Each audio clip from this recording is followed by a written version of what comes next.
नमस्कार दोस्तों, साप्ताहिक धमाका शीर्षक कहानी में आपका स्वागत है। इसको श्री हरिकृष्ण देवसरे जी ने लिखा है। बाल अखबार के महत्व और उपयोगिता का रोमांचकारी वर्णन बड़े ही रोचक ढंग से इसमें किया गया है। इतवार की सुबह पूरे मोहल्ले में साप्ताहिक धमाका की ही चर्चा थी। फुल स्केप कागजों पर कार्बन लगाकर हाथ से लिखा गया साप्ताहिक धमाका का पहला अंक सभी ने सुबह सुबह अपने घर के दरवाजे पर पढ़ा पाया था। उस अंक की मुख्य खबर बड़े बड़े अक्षरों में थी, लाला धनीराम के मसालों में मिलावट। फिर छोटे अक्षरों में पूरा विवरण दिया गया था। मसाले, चीनी, अनाज आदि में लाला ने जो मिलावट की थी उसके प्रति सबको आगाह किया गया था। लाला के घिसे हुए पुराने बाटों की चर्चा थी। कम तौलने की कला में माहिर लाला को पुरस्कृत करने का प्रस्ताव भी था। साप्ताहिक धमाका में कुछ खबरें चटपटी थी, कुछ तिल मिलाने वाली। कुछ खबरों के शीर्षक थे, गुटकू भटनागर बैगन की सब्जी से चिढ़ते हैं, ठेकेदार हजारा सिंह ने लड़कों की शादी में 50,000 नकद दहेज दिया, हेडमास्टर चोपड़ा के घर स्कूल के चपरासी काम करते हैं, क्लास टीचर सोहन लाल ने 3 महीने की फीस अब तक स्कूल में जमा नहीं की। साप्ताहिक के दूसरे पृष्ठ पर कुछ शैतान बच्चों के बारे में खबरें दी गई थी। वीरू ने पिता की घड़ी चुरा कर 50 रुपयों में बेची, राजेश का सफ़ेद कुत्ता चोरी हो गया, दीनू और रमेश ने स्कूल से भागकर पिक्चर देखी। अखबार के अंत में अगले अंक के मुख्य आकर्षण दिए गए थे। रिश्वतखोर मुंशी शादीलाल के काले कारनामे, सनातन धर्म मंदिर ट्रस्ट के हिसाब में घोटाला, सीक्रेट एजेंट डेविड की विशेष रिपोर्ट, मोहल्ले के शराबियों का भंडाफोड़। साप्ताहिक धमाका की ऐसी सनसनीखेज खबरें पढ़कर सभी हैरान थे। खबरें न केवल सच्ची थीं बल्कि कान खड़े करने वाली थीं। संपादक के नाम के आगे हम बच्चे लिखा देखकर यह समझने में मुश्किल नहीं हुई कि यह काम कुछ बच्चों का है। कुछ लोग बच्चों के इस साहस भरे काम से खुश थे, कुछ अपनी पोल खुलने से बेहद खिसियाए हुए थे। लाला धनीराम की दुकान में तो सुबह सुबह ही हंगामा हो गया था। टंडन साहब ने 1 किलो चीनी तुलवाई, फिर किलो का बाट उठाकर देखा तो नीचे से खोखला पाया। हर तौल में कम से कम 100 ग्राम का घोटाला। लोग इकट्ठे हो गए, खूब चकचक हुई। गुटकू भटनागर निकले तो बच्चे उन्हें बैगन की सब्जी कहकर चिढ़ाने लगे। बस यूँ समझिए कि हर तरफ धमाका हो रहा था। सब यही पूछते, यह किसने किया है, कौन है ये बच्चे, लेकिन जवाब कोई न दे पाता। देता भी कैसे। साप्ताहिक धमाका की योजना बहुत ही गुप्त ढंग से बनी थी। अगले इतवार को जब साप्ताहिक धमाका का दूसरा अंक बटा तो लगा जैसे किसी ने मिर्चों के पैकेट खोलकर हवा में उछाल दिए हों। मोहल्ले के कई सम्मानित कहे जाने वाले लोगों की पोल खुल गई थी। मंदिर का चंदा खाने वाले बच्चों को ऊधमी और पापी कह रहे थे। चोरी छिपे शराब पीने वाले अपनी सफाई दे रहे थे।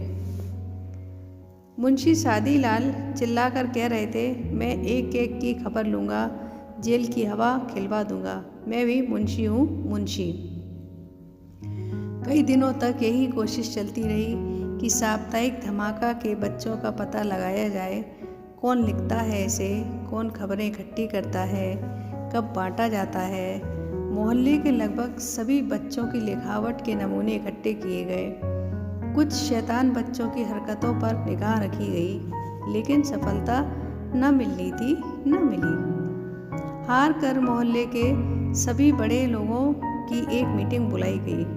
मुंशी शादीलाल ने कहा, ऐसे सनसनीखेज काम आज़ादी की लड़ाई के ज़माने में क्रांतिकारी किया करते थे। उनका भी पता अंग्रेज़ों को लग ही जाता था। हैरानी है कि हम अपने ही दुश्मनों को नहीं पहचान पा रहे हैं। इस पर प्रोफेसर माथुर ने कहा, यह काम भी आज़ादी की लड़ाई के दिनों जैसा ही है। आज इस बात की बहुत ज़रूरत है कि लोग समाज और देशवासियों के दुश्मन हैं, उनका भंडाफोड़ किया जाए। यह काम हमें करना चाहिए था, लेकिन बच्चे कर रहे हैं। मैं उन बच्चों को बधाई देता हूँ। फिर तो मीटिंग में बहुत हंगामा हुआ। बिना किसी निर्णय के मीटिंग खत्म हुई। इतवार की सुबह साप्ताहिक धमाका में अन्य खबरों के साथ मीटिंग की रिपोर्ट भी थी। सबसे मज़ेदार खबर थी लाला धनीराम द्वारा साप्ताहिक धमाका बांटने वालों को पकड़ने की कोशिश नाकाम। दरअसल लाला धनीराम सुबह 4 बजे उठकर घर के बाहर अंधेरे में बैठ गए थे, लेकिन जब उजाला हुआ तो देखा कि साप्ताहिक धमाका तो पहले ही बढ़ चुका था। साप्ताहिक धमाका के ताज़ा अंक में उन घरों के नंबर दिए गए थे जहां रेडियो बहुत ज़ोर से बजता है। अपील की गई थी कि इससे मोहल्ले के बच्चों की पढ़ाई में बाधा पड़ती है। कृपया रेडियो धीमा बजाइए। मंदिर में रोज़ होने वाले कीर्तन को लाउडस्पीकर पर न बजाने की अपील भी की गई थी। अगले अंक के 2 प्रमुख आकर्षण थे नकली दवाएं देने वाले डॉक्टरों से सावधान और ब्रिगेडियर कपूर की मुर्गियों का चोर कौन। अगर साप्ताहिक धमाका कुछ लोगों पर चोट करता तो दूसरी ओर वह लोकप्रिय भी हो रहा था। नगर के एक दैनिक पत्र में बच्चों द्वारा गुप्त रूप से किए जाने वाले इस काम पर संपादकीय भी छपा। साप्ताहिक धमाका का महत्व तब और बढ़ गया जब कई डॉक्टरों के यहाँ नकली दवाइयाँ पकड़ी गईं। इसके साथ ही ब्रिगेडियर कपूर ने अब्दुल्ला होटल के मालिक की पुलिस में रिपोर्ट की। पुलिस की मार ने अब्दुल्ला से मुर्गियों की चोरी उगलवा ली। धीरे धीरे मोहल्ले में काफ़ी सफाई हो गई। एक दिन अचानक ही घोषणा हुई कि साप्ताहिक धमाके के संपादक बच्चों को पुरस्कार देने के लिए शाम को सभा होगी। सभी लोग उन बच्चों को देखने के लिए उत्सुक थे। मोहल्ले के पार्क में दोपहर में ही शामियाना लग गया। लाउडस्पीकर पर फिल्मी गाने बजने लगे। शाम को पंडाल खचाखच भर गया। सनातन धर्म मंदिर ट्रस्ट के अध्यक्ष चिरंजी लाल, मुंशी शादी लाल, लाला धनीराम, डॉक्टर चेला राम आदि मंच पर बैठे थे।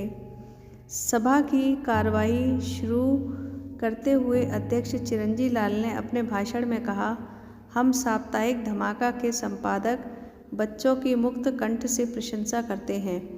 उन्होंने हमारी गलतियां बताकर हमें सही राह दिखाई है। हमने तय किया है कि हर बच्चे को इस काम के लिए 500 रुपये का इनाम दिया जाए, लेकिन हम नहीं जानते वे बहादुर बच्चे कौन हैं। इसलिए हम उनसे निवेदन करते हैं कि सब मंच पर आएं, अपना परिचय दें और पुरस्कार लें। भाषण समाप्त हो गया। मंच पर बैठे लोग सामने बैठी भीड़ की ओर देखने लगे। भीड़ में बैठे सब लोग अपने पीछे मुड़ मुड़कर देखने लगे कि वे कौन से बच्चे हैं, किंतु एक भी बालक मंच की ओर नहीं बढ़ा। 2 मिनट, 5 मिनट और फिर 10 मिनट बीत गए। धीरे धीरे शोर होने लगा। लोग मंच पर बैठे नेताओं की खिल्ली उड़ाने लगे। सभा समाप्त हो गई। साप्ताहिक धमाका के अगले अंक में मुख्य खबर छपी, संपादक बच्चों को ब्लैकमेल करने की चाल नाकाम। फिर खुलासा किया गया कि साप्ताहिक धमाका के संपादक बच्चों को पहचानने के लिए यह कितना बड़ा षड्यंत्र था। इसके बाद से साप्ताहिक धमाका और भी जोर से धमाका करने लगा। परिणाम यह हुआ कि लोग अपने को धीरे धीरे बदलने लगे। रेडियो और भजन कीर्तन वाले लाउडस्पीकरों का स्वर धीमा हो गया। मुंशी शादी लाल भी कहने लगे, अरे भाई, इस वानर सेना से दुश्मनी कौन ले, जो भगवान दे उसी में खुश हूँ। डॉक्टरों के यहाँ भी ठीक दवाएं मिलने लगीं। साप्ताहिक धमाका भी बंद नहीं हुआ है। हर इतवार की सुबह उसके अंक बढ़ जाते हैं। अब एक राज की बात सुनो। पिछले दिनों मैंने साप्ताहिक धमाका के संपादक बच्चों से मुलाकात की। उन्हें इस साहसिक और जोखिम भरे काम के लिए बधाई दी। सबसे अधिक प्रशंसा इस बात के लिए की कि उन्होंने अपनी गोपनीयता बनाए रखी। तुम्हें यह जानकर आश्चर्य होगा कि ये संपादक बच्चे उसी मोहल्ले के हैं। इनकी संख्या 4 है। चारों बिल्कुल सहज होकर रहते हैं, लेकिन उनकी तेज निगाह से कोई बात छिप नहीं पाती। पहले अखबार की एक प्रति तैयार की जाती है, फिर 4 प्रतियां।